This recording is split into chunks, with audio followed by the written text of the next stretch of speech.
Glória a Deus, né? Vamos abrir nossas Bíblias em 1 Coríntios, no capítulo 10, a partir do versículo 14.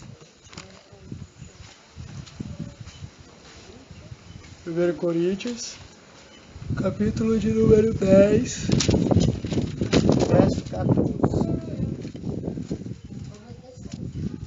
Santo anjo do Senhor, zeloso guardador, se a ti me confiou, sempre me rege, me guarde, me governe, me ilumine.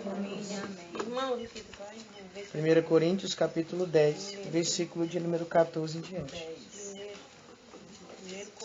Até o 23.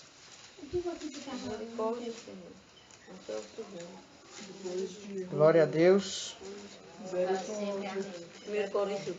10, do 14 ao 23.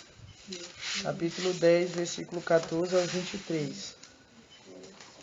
A palavra de Deus, ela diz assim para nós: portanto, caríssimos meus, fugi da idolatria. Falo como uma pessoa sensata, julgai vós mesmos o que digo. O cálice de bênção que benzemos não é a comunhão do sangue de Cristo? E o pão que partimos não é a comunhão do corpo de Cristo? Uma vez que há um único pão, nós, embora sendo muitos, formamos um só corpo, porque todos nós comungamos do mesmo pão. Considerai Israel segundo a carne. Não entram em comunhão com o altar os que comem as vítimas? Que quero afirmar com isso? Que a carne sacrificada aos ídolos ou ao próprio ídolo são alguma coisa? Não. As coisas que os pagãos sacrificam-nas a demônios e não a Deus. E eu não quero que tenhais comunhão com os demônios. Não podeis beber ao mesmo tempo o cálice do Senhor e o cálice dos demônios. Não podeis participar ao mesmo tempo da mesa do Senhor e da mesa dos demônios. Ou quereis provocar a ira do Senhor? Acaso somos mais fortes do que Ele? Tudo é permitido, mas nem tudo é oportuno. Tudo é permitido, mas nem tudo edifica. Palavras do Senhor. Graças a Deus. Amém. O tema que a gente vai meditar é a última batalha contra Satanás. Como eu dizia mais cedo, né, que em Efésios 6 vai dizer que a gente vive uma batalha intensa, né? E essa batalha, ela tem uma expressão muito presente nos tempos, né? É uma batalha que já aconteceu, que acontece e que ainda vai acontecer. Algo bem um pouco estranho, mas é um fato, né? Nós sabemos que o nosso inimigo, ele não cessa. Ele não para e a todo momento ele está buscando fazer algo para nos perder, né? E nós vemos nos primeiros séculos da igreja, né? Na idade antiga, né? Da igreja, nos primeiros séculos, nós vimos uma perseguição muito grande para com os cristãos. No tempo de Nero, né? Que foi o mesmo que mandou matar Paulo, mandou matar Pedro e muitos dos outros apóstolos. Nero foi um homem que viveu uma vida de perseguição intensa contra a igreja de nosso Senhor Jesus Cristo. Uma batalha forte, uma batalha muito intensa, né? Uma perseguição muito intensa. Nero, ele matou muitos cristãos. Nero, quando ele assumiu o império, ele era muito jovem, né? Quando Nero assumiu o império, ele era muito jovem. E as pessoas, levavam ele a pagode, não acreditavam, porque ele era muito jovem. Para ele fazer as pessoas obedecerem a ele, pelo medo, ele matou a sua própria mãe. Para que todos pensassem, se ele matou a mãe dele, imagina a gente, né? Então ele começou a fazer um terror naquela época. Como é que ele fazia para matar os cristãos? Ele prendia os cristãos, aí ele tinha um quintal enorme, né? Uma área na frente da casa dele enorme, ele colocava umas estacas, pendurava os cristãos nessas estacas e colocava fogo. Vai dizer a história que à noite ele ficava olhando para os cristãos gritando e pegando fogo, e ficava chorando, dizendo, olha como meu jardim é lindo. Era um homem que tinha um coração totalmente tomado pelo mal. Vai dizer a história que essa perseguição continua, né? Tanto que depois de Nero, quem começa a perseguir, quem continua essa perseguição, né, depois de Nero é Domiciano, que era conhecido como Nero Calvo. Ele era baixo, era careca, né? Ele era também ruim, e em muitos pontos mais ruim do que Nero. E naquele período, os cristãos eram colocados em uns locais, não estou lembrado como é, não, como se fossem uns estádios, onde eles colocavam os cristãos para ser comido pelas feras, né, para ser comido pelos leões. E naquele tempo, quanto mais o demônio tentava matar os cristãos, mais aumentava o cristianismo crescendo a mundo afora, né? Quanto mais eles perseguiam, quanto mais eles matavam, quanto mais eles tiravam tentar os cristãos dentro dessa mentalidade, dessa vivência da fé, mais ainda ele aumentava, mais ainda crescia cristãos, né? Tanto que um santo da época, tá bem na ponta da língua o nome dele, mas não estou lembrado. Mas ele chegou a dizer que o sangue dos mártires é semente para os novos cristãos. Então o demônio, chegou um período em que o demônio ele mudou a estratégia, né? Mudou a estratégia. Quem assume Roma, passou-se um período, e quem assumiu o Império de Roma foi Constantino. Constantino ele teve uma visão de uma cruz no céu enquanto ele ia batalhar, e uma voz que dizia, por esse sinal você vai vencer a batalha. Ele venceu, Constantino morreu católico, Constantino se batizou, foi batizado, morreu católico, e ele foi quem fez o Edito de Milão, que liberava os cristãos a fazer culto. Ele proibiu a perseguição, né? Então, a gente viu em um período da igreja o inimigo meio que em silêncio. Chega um certo período da Idade Média para a Idade Contemporânea, né, da igreja, nós vivemos hoje na Idade Contemporânea, nós percebemos que a estratégia do demônio ela mudou um pouco. E São Paulo já profetizava isso, quando ele diz que, por acaso, o cálice de bênção que benzemos não é a comunhão do sangue de Cristo? Aí sim, ele mesmo responde. E é o pão que partimos, não é a comunhão com o corpo de Cristo? Sim. Aí ele diz, então o sacrifício ofertado aos ídolos não é um sacrifício ofertado aos demônios? Então ele diz, então eu não quero que tenhas comunhão com os demônios. Você não pode beber do cálice do Senhor e do cálice dos demônios. E não pode participar da mesa do Senhor e da mesa dos demônios. Você já percebeu que hoje a grandiosa estratégia do demônio é permitir que as pessoas fiquem dentro da igreja, mas dando contra-testemunho.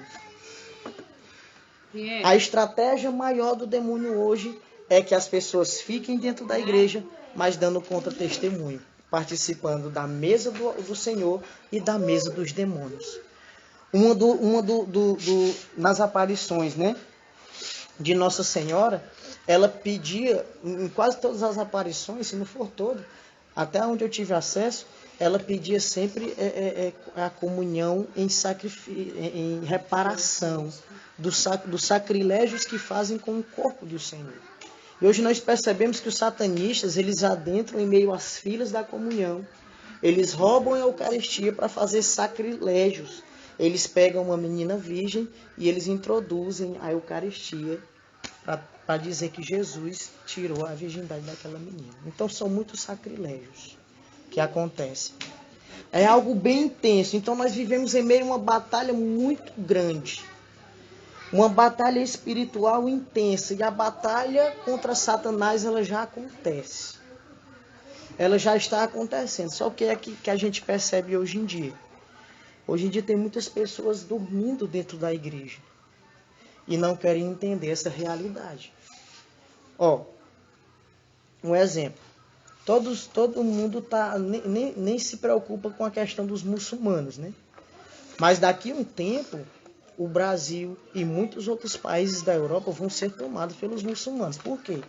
As famílias católicas hoje não querem ter mais muitos filhos. É no máximo 2. Enquanto os muçulmanos é 10, 15. Enquanto os católicos estão fazendo 2 filhos, os muçulmanos estão fazendo 10. Então, na escola que tem um pai católico e um pai muçulmano, é 10 meninos contra 2 católicos. E quando chegar um período intenso que eles vão querer tomar, quando eles... Já está vindo uma leva grande de Já está chegando. É algo que já é real, em Sobral já tem. Aquela feira também que veio pro mato também tinha, né? Que eles botavam um tapete no chão e Pronto. ficavam lá. Então é algo que já está presente. E muitos não sabem. Aí diz assim, não, mas esses muçulmanos, eles são da paz. Não existe isso. Porque no Alcorão tem uma lei dizendo que aqueles que não seguirem a religião muçulmana têm que ser mortos. E o que é que eles fazem? Alguém, não sei se vocês se lembram daqueles ataques, né, que teve nos Estados Unidos, que entrava um cara lá com uma metralhadora. Aqueles homens, eles viviam nos Estados Unidos há muito tempo. Tinha família e tudo, há muito tempo. Eles estavam meio como se congelados, vou utilizar essa expressão. Na hora que eles lá precisaram dele para fazer medo aos Estados Unidos, eles religavam esses homens e eles iam lá e faziam o ataque. Eles são criados para isso. São criados e formados para isso. É como se o patriotismo fosse religioso. Eles são formados para isso. As crianças são formadas para ter uma mentalidade de que se elas se matarem pelo seu país, se matarem pela religião, por Maomé, eles vão para um lugar onde tem muitas virgens para eles passarem a vida toda fazendo relação sexual com essas virgens. Isso a mentalidade deles é por isso que tem aqueles homens bomba que se matam, aqueles que derrubaram as torres, né, gêmeas, né? Então, existe uma grandiosa batalha que muitos de nós não estamos percebendo, porque ainda estamos querendo viver uma vida cômoda, uma vida de comodismo. O sofrimento a gente foge do sofrimento. A gente muitas vezes foge das ocasiões de sofrimento. Enquanto a gente vai ver a vida dos santos, a gente se constrange. Eu vejo a vida dos santos, eu fico com vergonha. Olha, o amor de Cristo na cruz nos constrange. Porque é um amor de entrega total, de sofrimento. E para mim ser um bom cristão, eu tenho que sofrer.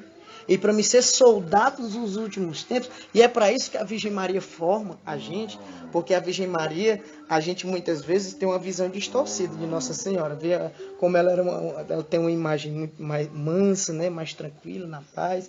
A gente distorce algumas coisas, mas Nossa Senhora vai dizer, ingênuo, né? acha que é ingênuo, bobinho, né?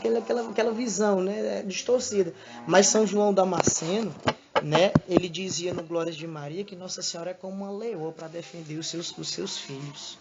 Como uma leoa defende seus filhotes, Nossa Senhora defende os seus filhos. E Nossa Senhora, ela é aquela que passa à frente do exército, né? Nós vemos lá em Cânticos, né? Cânticos 6:10, se não me falha a memória. Cânticos, quem é essa que avança como uma aurora, né? Brilhante como o sol, temível como um exército em ordem de batalha. Nossa Senhora é aquela que marcha à frente do exército que vai batalhar a última batalha contra Satanás. E nós que estamos aqui somos as pessoas escolhidas para batalhar.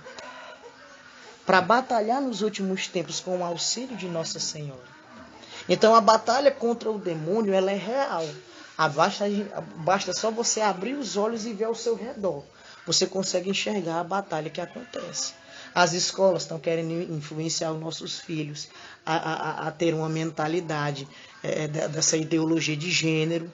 Tem muitas escolas que recebem cartilhas, crianças recebem cartilhas dizendo que é normal o homem fazer relação com o homem, mulher fazer relação com a mulher. Lá eles fazem pior, eles tentam induzir a criança. Induz. A criança, ela é muito, como você diz, ela sente ciúme, colega, a menina sente ciúme. Aí não, você está assistindo isso, você está apaixonado. É uma amizade com criança de 8 anos de idade. Então existe uma grande batalha que está sendo hoje, para você ser um católico hoje, até dentro da igreja é difícil. Mas sabe por quê, Lucas? Eu estava meditando sobre isso aí, né? Sobre a questão do Estado querer educar os filhos. Mas isso não é culpa do Estado, não. São os pais que estão dando ao Estado a obrigação de educar os seus filhos. É justo. É como o Padre Timbó disse, a escola não tem obrigação de educar ninguém, não. Ela tem que dar conhecimento. Mas os pais querem que a escola eduque seus filhos. Então, se eu tenho a obrigação de educar, então sou eu que vou ditar como ele vai viver. O Estado está assumindo que os pais estão dando a ele. Sabendo dessa moleza, digamos assim, dos pais no ensino dos filhos, o demônio ele já se utiliza dessas realidades. E se torna presa fácil. É como se você colocasse uma ovelhinha em meio a um bocado de lobo. É presa fácil. E essa batalha Jesus já nos alertava. O Senhor dizia, eu vos envio em meio a lobos em pele de cordeiro. É o amor. Hoje em dia tudo é o amor. Hoje em dia você percebe... Gente, nós que somos escravos de Nossa Senhora, a gente vai ver muita coisa feia ainda. Todos nós conhecemos o Hélio Maria, né? Vocês conhecem o Hélio Maria? Um pregador mariano que tem pregações perfeitas sobre Nossa Senhora, um homem santo de Deus. O Hélio Maria é um dos maiores pregadores do Brasil. Ele só prega sobre Nossa Senhora. Mês de maio é tempo perdido, procurar a pregação dele. Ele é um pregador super conhecido. Ele não usa cadeia. Por quê? Porque o bispo da paróquia dele proibiu usar cadeia. E em muitas cidades que a gente vai, a gente conversando com as pessoas, eu já fui em cidades que eu conversando com os irmãos, e os irmãos diziam que o bispo daquela paróquia, e muitas vezes o padre daquela paróquia, não aceitava a consagração. Então, hoje em dia, a nossa batalha não está somente lá fora, está dentro da igreja. E isso era uma coisa que eu queria enfatizar aqui conosco. Você anda hoje em dia com a cadeia, até dentro da igreja, a pessoa olha para você e alguns comentam. Olha para você de forma indiferente e ainda riem de você. Já chegou pessoas a me perguntar se eu era um cachorro com a cadeia. Né? Um cachorro. Tá com essa cadeia? Um cachorro, é. Pessoas que se dizem católicos. Hoje em dia, se você quer viver uma vida mais radical em Deus, as pessoas dizem, não precisa disso. Você é barrado. Você é perseguido. As pessoas não gostam de você, viram a cara para quando você passa. Vocês, as meninas que vivem a modéstia aqui, vocês têm uma prova concreta disso. Uma prova concreta disso. Se você anda com o texto na mão, tem pessoas dentro da igreja que olham diferente para você. Vai andar com a Bíblia na mão. Não precisa disso. Hoje em dia, a batalha que a gente está enfrentando, ela está também dentro da igreja. O Papa Paulo VI, ele diz, por alguma fissura, a fumaça de Satanás entrou dentro do templo de Deus. E Nossa Senhora fala nas mensagens a Padre Gobi. Ela chegou a dizer que ela fala na aparição de Nossa Senhora em La Salette. A carta de Nossa Senhora em La Salette, ela chega a dizer que a sede do Vaticano se converterá na sede do Anticristo. Então a gente está enfrentando, e isso é necessário eu falar aqui, porque é uma batalha que está acontecendo já. É uma batalha que já está acontecendo. Se você for estudar a fundo, uma das coisas, e eu agradeço todos os dias a Deus eu ter tido contato com a consagração, porque eu creio firmemente que é Nossa Senhora que me sustenta muitas vezes dentro da igreja. Sim, é ela que sustenta.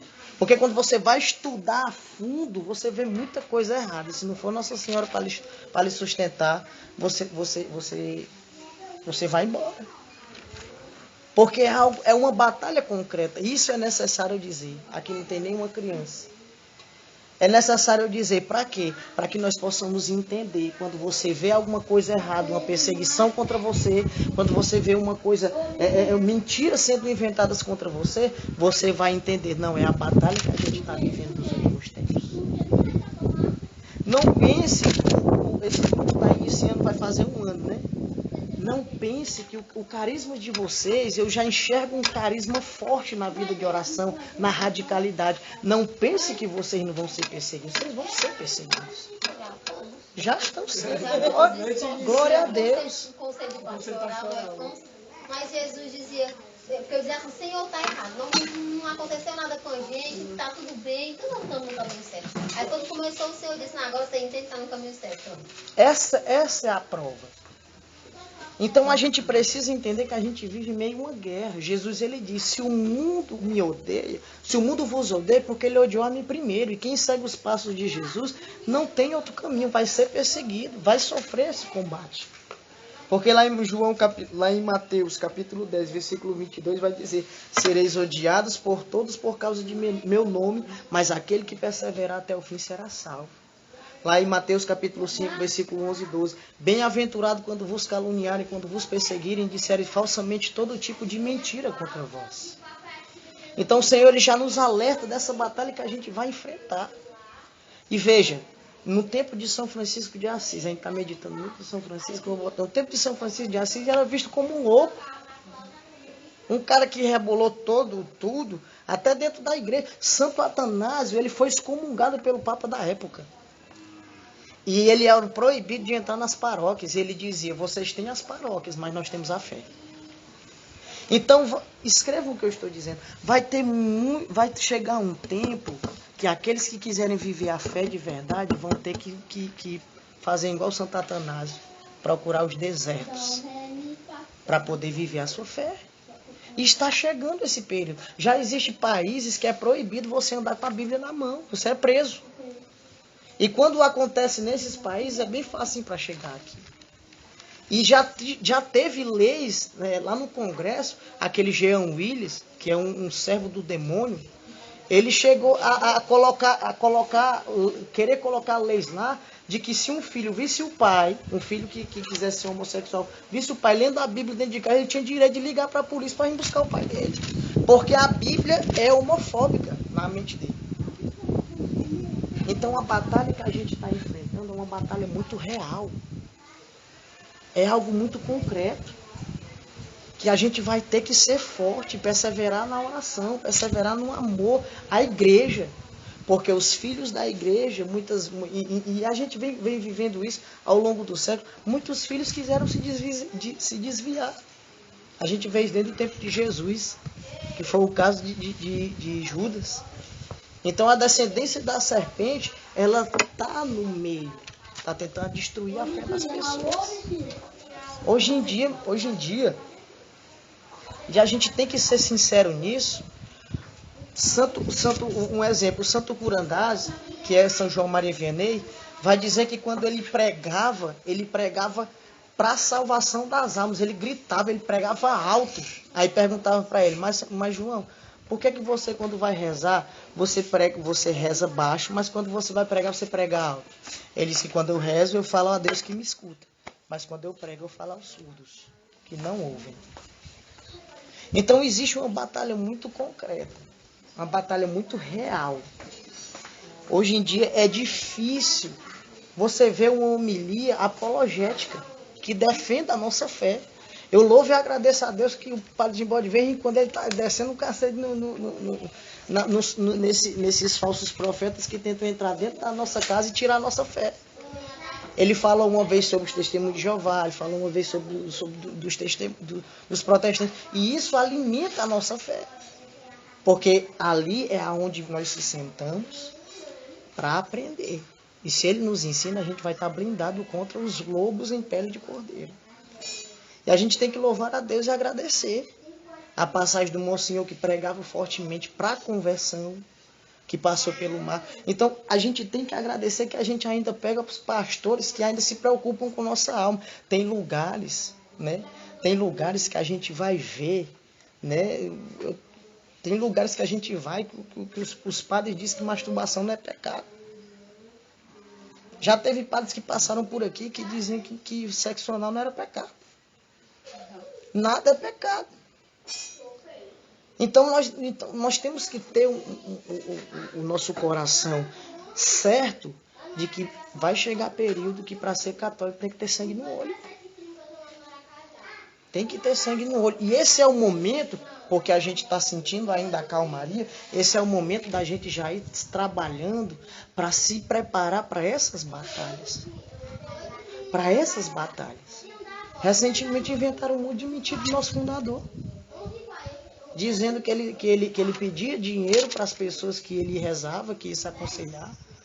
E eu fui fazer uma visita com o pai Daniel lá em Fortaleza. Nós fomos no centro de Fortaleza, num prédio no 20º andar, um apartamento enorme, uma menina que era médica. Ela disse, mas Daniel, o que é que eu posso lhe ajudar? Ela disse, não, reze, porque se for para você me dar uma coisa, Deus vai lhe dizer. Eu já cansei de ver homens ricos dizendo, Daniel, eu quero lhe dar uma ajuda. Ele disse, não, vou rezar para saber se é da vontade de Deus receber essa ajuda. E foram inventar mentira, dizendo que ele pedia dinheiro todas as vezes que ia rezar.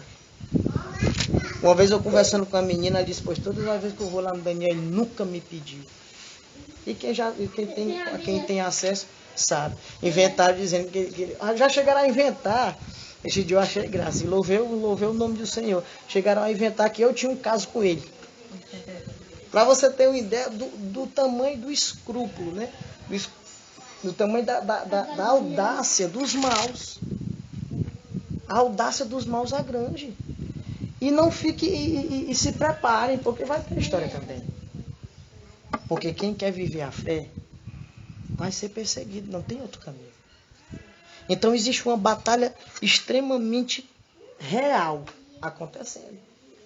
E o Tratado da Verdadeira Devoção à Santíssima Virgem, no número 89,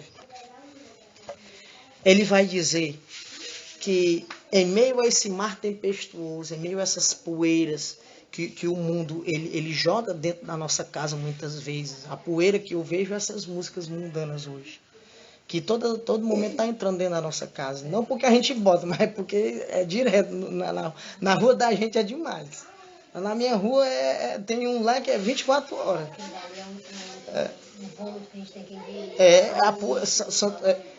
São Luís Maria de Montfort já falava que era a poeira. Ele dizia, em meio a esse mar tempestuoso, só a Virgem Maria foi a única fiel. Aí ele diz assim, é a Virgem Maria a única fiel na qual a serpente não teve parte jamais, que faz este milagre em favor daqueles e daquelas que a servem da mais bela maneira. A Virgem Maria, em meio a essa tempestade, ela é a fiel, que o Senhor nos deu para nos refugiar.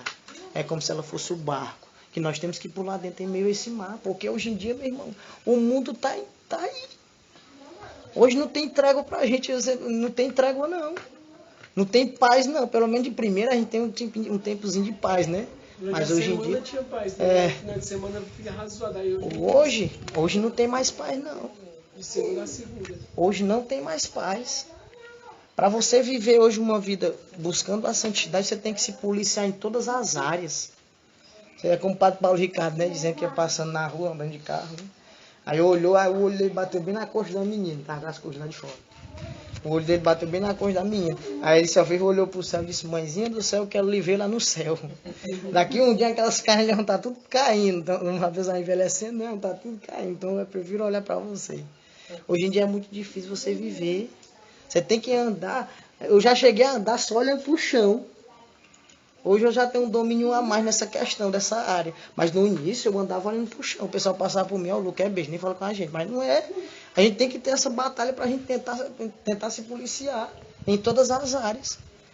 Porque existe uma batalha muito grande acontecendo. E aqueles que se refugiam em Nossa Senhora são aqueles que conseguem passar por essa tempestade sem serem arrastados pela tempestade do pecado. Vamos dar um exemplo. Um retiro como esse, né? Vou dar um exemplo. Se você fizesse um anúncio na rua, colocando som, e no mesmo dia desse retiro, você passa a semana toda anunciando, e no mesmo dia vai ter um retiro, a gente vai na sexta e vem no sábado. Passa a semana toda anunciando, nós fazendo visita nas casas, anunciando, dizendo para um, dizendo para outro. Se sexta-feira, pela manhã, passasse um carro anunciando que tinha uma festa mundana, será que ia dar o mesmo tanto de gente aqui e lá? Aqui era a semana todinha de retiro anunciando. Mas a festa lá bastava começar 5 horas da manhã os anúncios. Era esmagadora a diferença. Porque hoje em dia a tempestade está aí. Está levando. E só... Eu acho, Lucas, assim, que a grande dificuldade hoje é porque as pessoas não entendem essa dimensão de céu, tá entendendo? É como você não entende.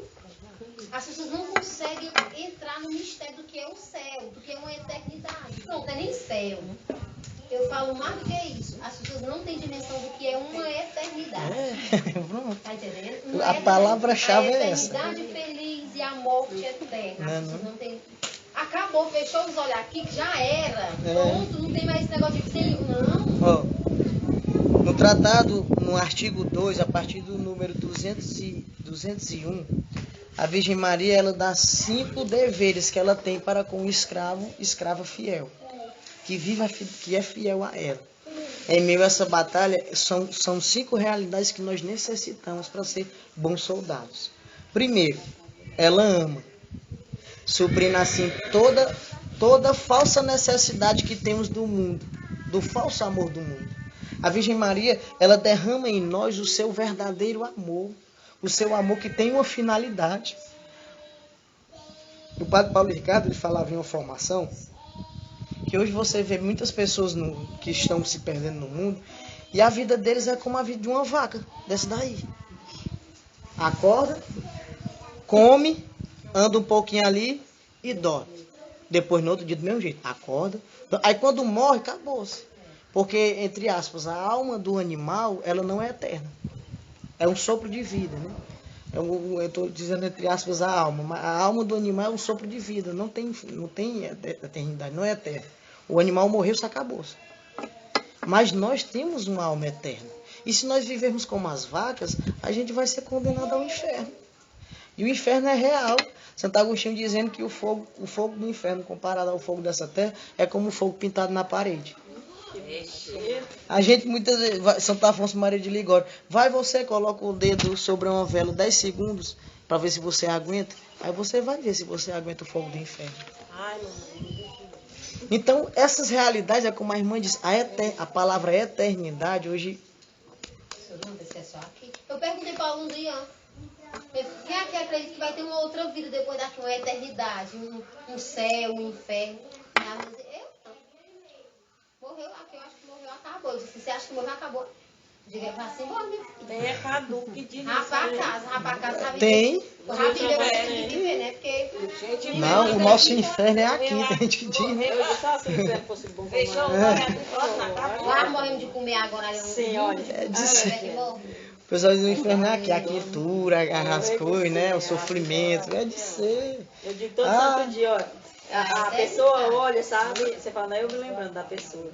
Olha, chega lá, a mulher mal vestida e tudo, e ele não tem de comer com os olhos aquela coisa, aí depois quando sai, eu digo, olha, tu não faz isso não, porque tu mesmo tá indo pro inferno com o próprio pé. Às vezes eu digo assim, meu Deus, eu tô julgando. Não é. Sabe, mas eu tô dizendo, aí o que é que eu vou fazer? Eu não vou olhar, eu vou baixar a cabeça. Eu digo, olha, a palavra de Deus diz que é preferível que a gente entre no céu só com o olho do que com os dois no inferno. Não, não, isso aí tá certo. Pega, Eu também, eu pus na agulha também. pega no gancho aqui da irmã, um gancho. Um dia desses uns irmãos estavam partilhando o vídeo de um sacerdote, entre aspas, né? Tava dizendo, ele dizia que não, isso é coisa do homem mesmo, pode olhar. Isso não é pecado não, hoje em dia pode olhar. E o Senhor Jesus diz em Mateus capítulo 5, versículo 28. Aquele que lança um olhar sobre a mulher e a desenha em seu coração já pecou por adultério. Já pecou por adultério. E hoje em dia o pecado está sendo normalizado. Hoje em dia o pecado está sendo normalizado. E se a gente for fazer um bom exame de consciência, a gente está até se acostumando com essas realidades de pecado. Então a gente precisa batalhar.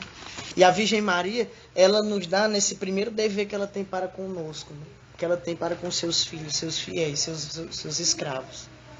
Ela diz assim, ela nos ama, suprindo assim toda falsa necessidade do amor do mundo. A gente muitas vezes cria uma falsa necessidade do amor do mundo. Tem pessoas que eu tiro por mim de primeira, se eu não saísse um final de semana para beber, para ir usar droga, para fazer o que não presta, para mim eu não servia. Era onde eu ia relaxar a minha cabeça, eu dizia, né? Não, tem que tomar uns que é para relaxar, uma semana toda trabalhando, essa era a minha desculpa que eu tinha para ir beber. Aí, veja, era um falso amor e eu tinha uma falsa necessidade desse amor. Quando eu me encontrei verdadeiramente com Deus, que eu entendi que era na Virgem Maria o meu refúgio, eu encontrei, ela me preencheu com esse amor.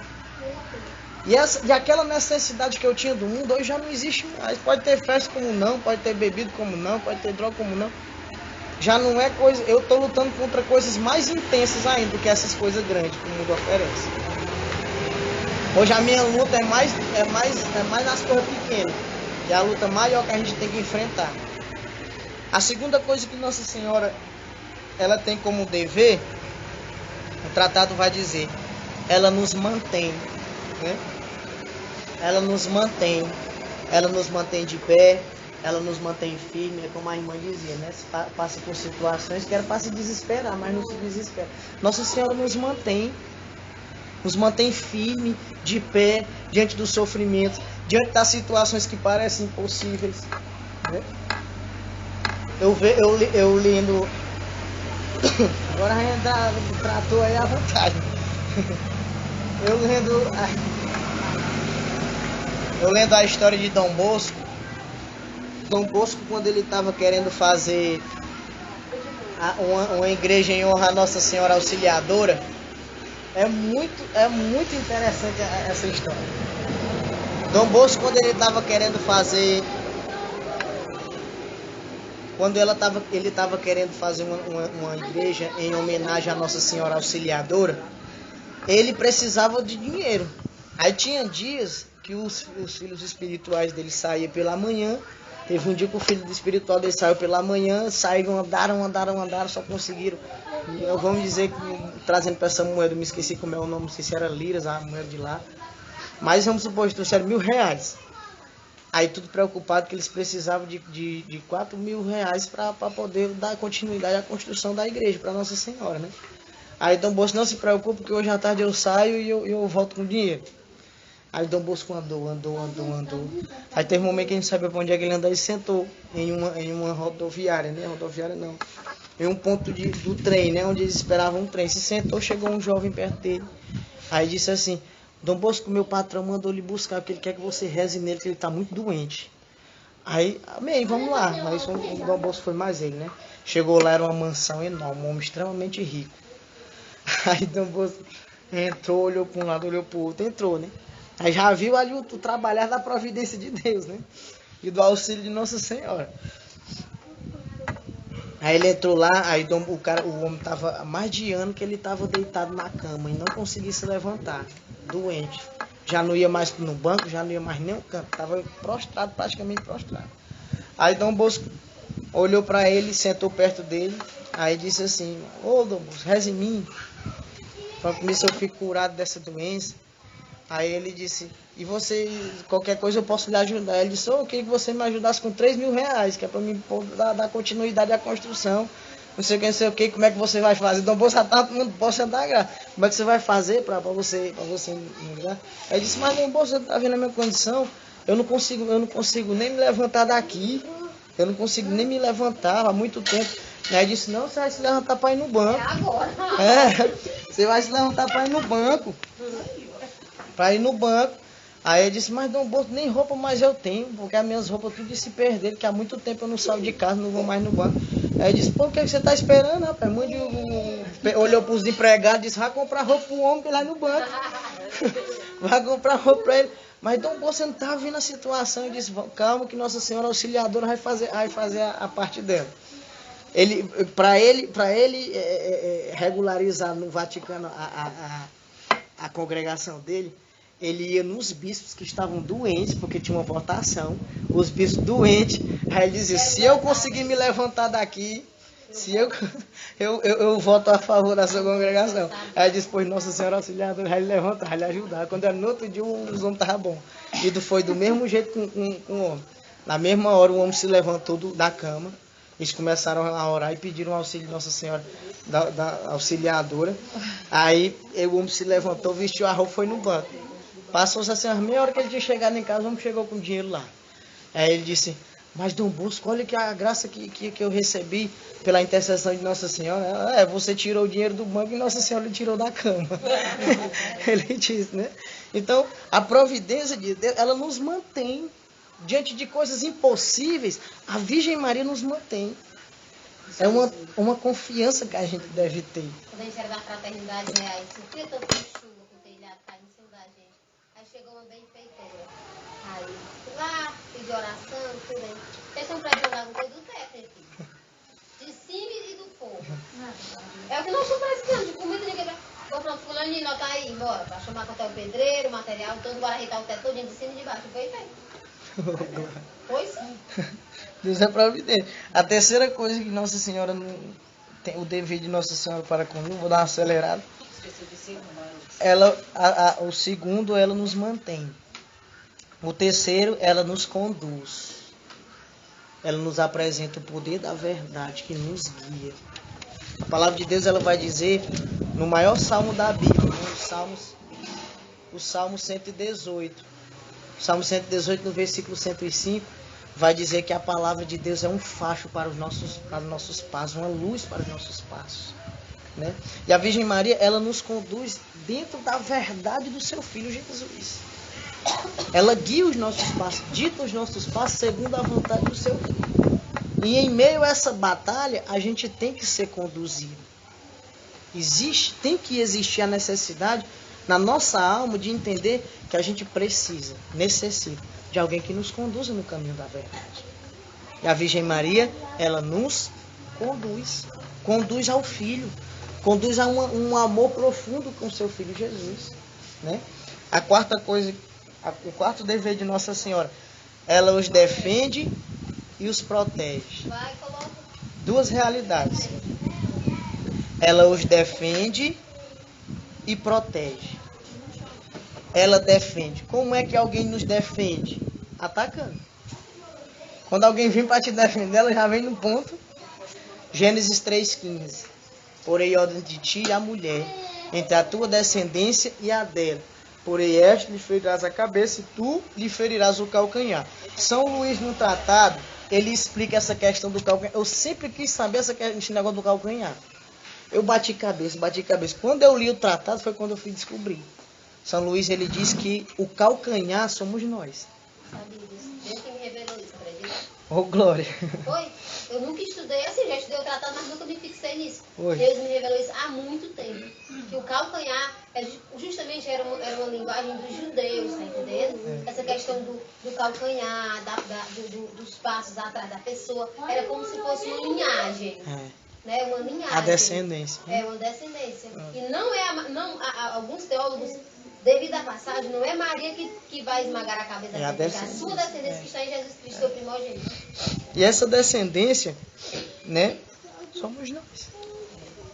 E nós vamos ver lá em Apocalipse, no capítulo 12, no versículo 17, né, dizendo que o dragão ele se irou contra a mulher e foi fazer guerra contra a descendência.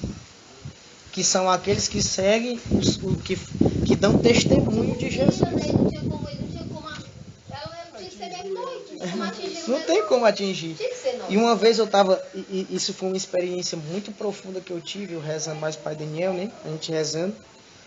Aí a gente teve a graça de ter o mesmo discernimento nessa realidade. A gente rezando, a gente começou a partilhar, a gente conversando e ia tendo o mesmo discernimento. Quando a Virgem Maria, ela pisou na cabeça da serpente, né? Ela pisou na cabeça.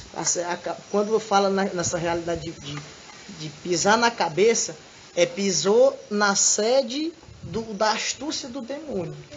Porque o demônio, ele é astuto. E ele utiliza da astúcia dele para perder as almas. Ela pisou na sede, a cabeça está esmagada. Se você for ver lá em Apocalipse, no capítulo 12, vai dizer que a cauda do dragão foi que arrastou uma terça parte das estrelas do céu. Aí nós meditando, aí nós conversando, aí nós conversamos sobre a importância de ser escravo de Nossa Senhora. Escravo de Jesus por Nossa Senhora. Quanto mais você se aproxima do calcanhar de Nossa Senhora, você se aproxima da parte inutilizada da serpente, da cabeça. Quanto mais você se distancia de Nossa Senhora, você fica perto da ponta do rabo, da cauda.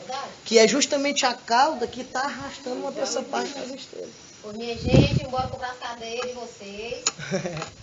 Bora começar. Louvado seja Deus. E isso, porque hoje em dia, e essa necessidade, ela tem que ser real na nossa vida. Tem um amor tão grande, mas um medo que é maior. Tipo trauma. Eu não é tipo trauma. Faz até que eu queria ser consagrado, mas quando foi bonito contigo, bem pertinho. Aí vem as tribulações, eu não salto é. com medo. Vou mentir. Acontece. Eu tenho medo. Não, se você me perguntasse assim... 4 anos para poder se você me... Não, eu faço assim, me impuseram a consagração, eu disse, não faço não. Eu só faço se... Primeiro eu dei uma estudada, não dava tempo de estudar o tratado, eu li o livrinho de ouro, porque eu estava muito em cima de fazer já a preparação. Aí eu li, aí tive um sonho, esse sonho foi real, ele aconteceu na minha vida, real. No sonho, eu estava prestes a acontecer algo comigo muito sério, e eu gritava pelo nome da minha mãe. Só que quando eu gritava, de início eu gritava o nome da minha mãe, mãe! Só que quando eu gritava o nome da minha mãe, aquela palavra, à medida que ela ia sendo falada, ela se personificava em Nossa Senhora. E ela saía como, pronto, bem justinho, como se fosse uma coluna dessa, ela saía assim. Nossa Senhora Rainha da Paz, saía assim, de trás da coluna. Quando foi, anteontem eu estava rezando, segunda-feira, eu estava rezando, e eu tive uma visão que era essa realidade. Essa realidade que eu tinha vivido foi a mesma visão, só que de outra forma. Ela me mostra a realidade que eu vivi numa outra situação, de uma outra forma. Uma visão espiritual, pronto. Né? E eu disse, pronto, agora eu estou pronta para poder fazer a consagração. Porque ela disse, não é ninguém que escolhe a ela. Ela escolhe os seus. É ela quem vai formar o exército. E pronto. E se você me perguntasse hoje, Fabiana, qual foi, se tu pudesse escolher na tua vida inteira, a decisão mais acertada que tu tomaste, qual foi? Me tornar escravo de Nossa Senhora. Não tem outra decisão maior que eu possa ter tomado, até mesmo a decisão de ter lutado pela vida, porque todo mundo luta pela vida contra a barriga da mãe. Eu digo que a minha decisão mais acertada não foi nem ter lutado para viver, para me tornar gente, né? Com a graça de Deus, foi ter me tornado um escravo de Maria. E a consagração ela nos dá esse campo espiritual de proteção, que ela nos protege. E ela nos defende e protege. Nos defende no ataque contra o mal. Não é os demônios que vêm contra Nossa Senhora, é ela que vai marchando em direção ao demônio. Né? Então, ela nos defende e nos protege. Cobre-nos com o seu manto sagrado. Protegendo. Né? É interessante que aquilo que eu vim meditando para me falar, foi o Senhor já ia dando exemplos práticos da nossa vida, né? O negócio do manto sobre o ônibus, né? Do seu filho. Veja, ela coloca esse manto sobre nós, nos protege a nossa casa, blinda a nossa casa contra qualquer ataque do inimigo. E o quinto dever de Nossa Senhora para com seus escravos ela intercede por eles. São Bernardo de Claraval, como eu já disse de manhã, diz que Nossa Senhora é a onipotência suplicante. Ela não sai do trono do Senhor pedindo por cada um de nós. E tem uma história no livro Glórias de Maria de um homem chamado Teófilo. Era um sacerdote, que era um homem muito humilde, um homem devoto de Nossa Senhora. E ele passou por uma perseguição intensa. Ele era alguém que conhecia, ele era alguém que rezava, mas não estava pronto ainda para o combate. Quando ele passou muitos queriam que ele fosse bispo. Só que ele era muito humilde e não aceitou. Aí começaram a perseguir ele, inventar a história dele. Foram inventar a história dele para o bispo. E o bispo afastou ele das suas funções sacerdotais. Ele entrou em desespero, procurou uma macumbeira. Aí vendeu a alma dele para o demônio, para que a vida dele na eclesiástica pudesse restituir. No outro dia, tudo voltou ao normal, o bispo liberou ele para voltar a fazer as suas funções como sacerdote. Aí, Teófilo, quando ele caiu a ficha, meu Deus, foi o que eu fiz. Aí ele correu para os pés de uma imagem de Nossa Senhora, e a história vai dizer que ele passava dias e dias fazendo jejum, chorando diante da imagem de Nossa Senhora, pedindo perdão. Ele chorou e pediu tanto, se flagelava, se maltratando mesmo, maltratando a carne, fazendo penitências. E Nossa Senhora apareceu para ele. Aí disse para ele: meu filho Teófilo, por que fizeste isso? Por que se entregaste e vendeste tua alma para o nosso inimigo, para o meu inimigo, o inimigo do meu filho? Aí disse: mãe, pelo amor, eu estava em desespero. E eu sei que só tu pode alcançar o perdão para mim. O perdão do vosso filho Jesus para mim. Aí ela diz: acalma o teu coração. Aí ela foi, né? Nossa Senhora subiu ao céu. Quando foi no outro dia, ele ficou mais tranquilo, né? No outro dia ela apareceu para ele e disse: pronto, meu filho, já te perdoaste. Aí disse: mas mãe, ainda uma coisa ainda intriga o meu coração. O demônio está com um documento escrito a sangue, que eu escrevi com o meu sangue esse documento, ele está com ele. Aí ela disse para ele: não te preocupas. Aí ele foi dormir, né? Cansado de tanta estar ali rezando de joelho, fazendo penitência, foi dormir. Quando ele se acordou no outro dia, ele estava com um documento em cima do peito dele. Nossa Senhora tinha descido aos infernos, tomado o documento da mão do demônio e levou e colocou em cima do peito dele. Ou seja, ela intercede por nós. Ela a todo momento está olhando por cada um de nós. A consagração, eu tenho vontade de chorar, essas coisas. Eu estou me segurando bem, graças a Deus. Sou chorão mesmo assim, em alto grau. Aí eu ajudo. Uma coisa da consagração. A consagração, a entrega total, não é para quem é santo. É para quem quer ser. Às vezes a gente tem uma visão, não, mas é algo muito sério, realmente é algo muito sério, né?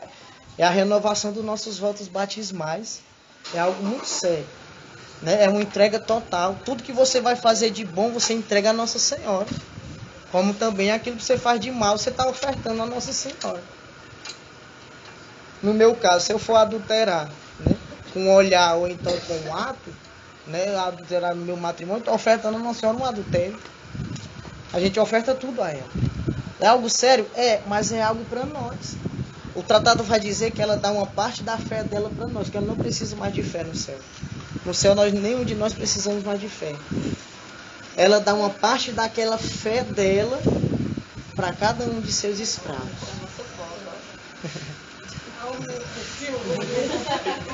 Ela dá uma parte da fé dela para nós. Então, é algo que a gente precisa nessa última batalha contra Satanás. Né? Nessa batalha que a gente está enfrentando e que vai aumentar, porque Jesus ele vai falar no capítulo 24 de Mateus que vai ter filho matando pai matando filho, guerra, rumores de guerra, nação contra nação, reino contra reino. A gente já está vendo isso. A gente viu isso ao longo da história e ainda está vendo. E o Senhor diz que isso não vos perturbe, porque é só o início das dores. O Senhor diz, não te perturbe com isso não. Eu me Isso aí é só... quando eu vejo aquela menina andando toda de cabelo cortado, toda vestida de homem, meu Deus. Você vê a lei que é espanca lá o pai faz com a filha, a mãe faz com o filho. Mas aquela lei ali não foi aprovada não. E nem vai ser. Aquela lei ali é desde 2015. Isso não agora, não, saiu agora na cena, não é desde 2015. Isso não pode explicar isso daí. Que eu tava reparando. Ele mesmo nunca vai não, acho que não vai não. Ele ou. Então, mas não foi lançado lá entre eles dois, né? Ele estava querendo a proposta, aí depois o outro lá, que foi na hora da reunião lá dos dois de lá, né? Não chamou não, né? Venha se explicar aqui, aí disse aí, essa relação. Mas teve uma mulher que conseguiu diretamente isso, ela com o filho dela, né? Teve uma que conseguiu, porque ela parece que deu um menino, aí pelas rodadas da vida, ela encontra com o menino, né? Namora com o próprio filho, aí depois ficou com o filho dela. Mas esse casamento aí é no papel, né? É disso aí, igreja, papel. Mas sabe qual é o desejo do demônio? Não é mais que nós só pequemos, é que nós sejamos obrigados a pecar. Entendeu? Ele quer instituir o pecado. Quando o pecado vira lei, todos têm que obedecer. Entendeu? Todos se for contra, é preso, é perseguido. Tem um documento que o padre Paulo Ricardo que fala desse documento. Ele diz: esse documento ninguém entende, porque é uma linguagem muito alta. Mas na suma dele, ele quer dizer o quê? Que quem é cristão não pode ser um servidor público. Porque se for servidor, tem que aceitar tudo que o governo disser. Não pode ir contra. Então, para eu ser um servidor público, eu tenho que não ser cristão. Na síntese, é isso que esse documento quer falar. E justamente essa preparação, agora eu me lembrei, é interessante demais. Quando você falou naquele momento que o Monsenhor Jonas Abel disse que quem tivesse um terreno, um pedaço de terra, né, que mantesse, né? Porque vai chegar um tempo, justamente falando dessa questão do chip, vai chegar um tempo que você ou vai se submeta ao que eles querem, negando sua fé, ou você vai para a cruz. Morrer de fome, não pode comprar nada, não pode ter nada. É desse jeito, por isso que ele tem um pedaço de terra guardado e plantado, nem que você raci compra. Existem lugares, né? Existem lugares. Existem lugares que já tem cristãos se reunindo em secreto, né? Se reunindo em secreto. Então, diante de tudo isso, dessa força que Nossa Senhora nos dá, nós temos que respirar esse oxigênio de força que Nossa Senhora nos dá. O tratado no número 58 vai dizer o que nós vamos ser. Serão verdadeiros apóstolos dos últimos tempos, e o Senhor das virtudes lhes dará a palavra e a força. Palavra e a força. É interessante que a palavra, né, a união com Jesus, a palavra na pessoa de Jesus, da união com Jesus, e a palavra também, né, na questão cânon da Sagrada Escritura, né, em Sagrada Escritura. A palavra, né, a importância da gente ter uma intimidade com a palavra, que é Jesus, né, a palavra e a força para fazer maravilhas e alcançar as vitórias gloriosas sobre os seus inimigos. Nós seremos apóstolos que vamos batalhar, vamos ser fortes por conta da união com a palavra, com a pessoa de Jesus, né? O Verbo encarnado e a autoridade da palavra de Deus. São Luís, ele diz, eles terão na sua boca a espada de 2 gumes da palavra de Deus. E é muito forte essa profecia. E eles erguerão com uma mão e combaterão com a outra. Os escravos dos últimos tempos serão assim. Com a mão eles vão erguer, dar a mão para levantar aquele que está nas mãos do inimigo, aquele que está caído, tirar da boca do leão a ovelha do Senhor. E com a outra mão ele vai combater o demônio. Ou seja, é a totalidade da nossa vida em prol do reino de Deus, da batalha do reino de Deus, a última batalha. Então, nós precisamos entender que é necessário, nessa última batalha contra Satanás, a gente montar um exército forte, que entende, verdadeiramente, que entende desses perigos que a gente corre, e que entende da força que tem essa consagração. Gente, essa consagração, ela é poderosa. Um dos maiores pesos de consciência que dá em mim é quando às vezes eu percebo que eu estou me desleixando na minha consagração. Às vezes passo um tempo sem pegar no tratado. Às vezes eu passo um tempo sem ter aqueles diálogos que a gente tem com Nossa Senhora, aquele diálogo simples, mas que fortalece tanto a nossa alma, né? Que dá aquele gostinho, aquela consolação de verdade que Nossa Senhora nos dá. E isso nos fortalece, né? Em tudo colocar Nossa Senhora na frente, Mãe passa na frente. No começo, né, a gente tinha até uma brincadeira na obra, né? No começo, sabe, Maria, a gente tinha esse negócio. De quem é essa blusa? Aí nós dizemos, é de Nossa Senhora. De quem é essa cruz? É de Nossa Senhora. Tudo, porque a gente entrega tudo, né? A família, a nossa família, a gente entrega, juntamente com a nossa vida, a gente entrega a família, entrega tudo. Então tudo é dela. E a gente tem que se alimentar dessa verdade, para que a gente possa vivenciar. Né? Só para a gente terminar, no Tratado da Verdadeira Devoção, no número 40, São João Damasceno, a fim de não me alongar, São Luís Maria Guion de Montfort, ele fez o tratado, ele ia conversar com os homens santos, né? Ele conversando com São João Damasceno, para não conversar muito, para não alongar a conversa, ele disse aquilo que eu disse de manhã: ser vosso devoto, ó Maria Santíssima, é uma arma de salvação que Deus dá a quem quer salvar. É uma arma de salvação, uma arma que nos ajuda a combater e que nos conduz ao mesmo tempo ao céu. Essa é a consagração. Amém? Louvado seja nosso Senhor Jesus Cristo.